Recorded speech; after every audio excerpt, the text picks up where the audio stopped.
I would say from the time I was very young, I came from a family of reader-alouders, and my father was a wonderful reader, as was my grandmother.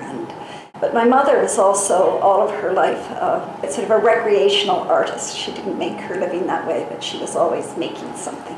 Well, I never really chose to make a career in the arts. I don't think I ever thought of career in quite those ways. I just sort of drifted along on the currents of life, and I've been fortunate in that I've washed up on some interesting shores. I don't know what I would say is a pivotal moment for me personally, but certainly a pivotal moment for the magazine was a conference that we held. Actually, I think we called it a symposium. It went over 3 days, and it was part of Academy Stratford, and we were celebrating the Canadian short story at the millennium and kind of trying to say who we thought were going to be the really exciting short story writers in the country going forward.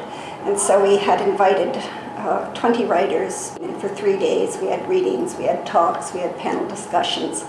And it was a really important time for the magazine because we made some important connections then to a group of writers we admired. The tone of the New Quarterly has always been celebratory. You know, I've never really felt like our job as a magazine was to sort of say who's bad. It was always to say who we think is good. But I've occasionally been drawn into situations where I sort of had to confront my own niceness, and editors are making choices all the time, and who you're going to publish and who you're not, and sort of figuring out how to do that in a way that seemed humane and civilized, but where you do still hold to your convictions about what is good. I think the issue which came out of the Wild Writers Conference was that's still one of the best short courses around in how to write a short story. Just this past year we published what we called the Quark issue, which was a play on our name and the name of Arc Poetry magazine.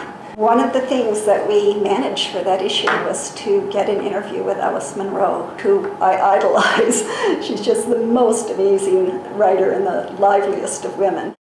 Partly it's a sense of dogged responsibility, and I'm actually now in the process, after 30-some years, of turning over the editorship to Pamela Malloy, who has been reading with our fiction editors for a while, who's going to be a wonderful next editor. That sense of the magazine being more important than my own role in it, that's something that's kept me going, wanting it to have an afterlife.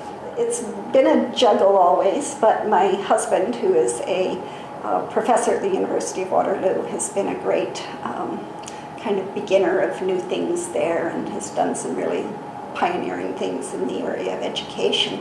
It was his support of the arts that allowed me to volunteer my time for all those years to the New Quarterly, and I've tried to repay that by supporting the kinds of things that he does as well. And our children, from the time they were little, were passing hors d'oeuvres at New Quarterly fundraisers and that sort of thing, and they've, most of them, gone into a career in the arts or in some area where they're really passionate, and now we're kind of paying them back. So I think, the things that you're engaged in do take you away from your family, but they also give back to your family in ways. Writers, because I've made my career. I'm not a writer myself, other than of, grants and rejection letters and so on. But I do so admire writers, and just to have been able to kind of hold on to the hem of the thing I love has been a wonderful thing for me. I also drew inspiration from Peter Hinchcliffe, who was my co-editor for many years. He really believed in me early on, and I've really taken him as a model, I think. I would say that the world really needs starters, but it also really needs sustainers and people who persevere and stick with things. And a lot of the success of the New Quarterly has just been a matter of staying with it and believing in it.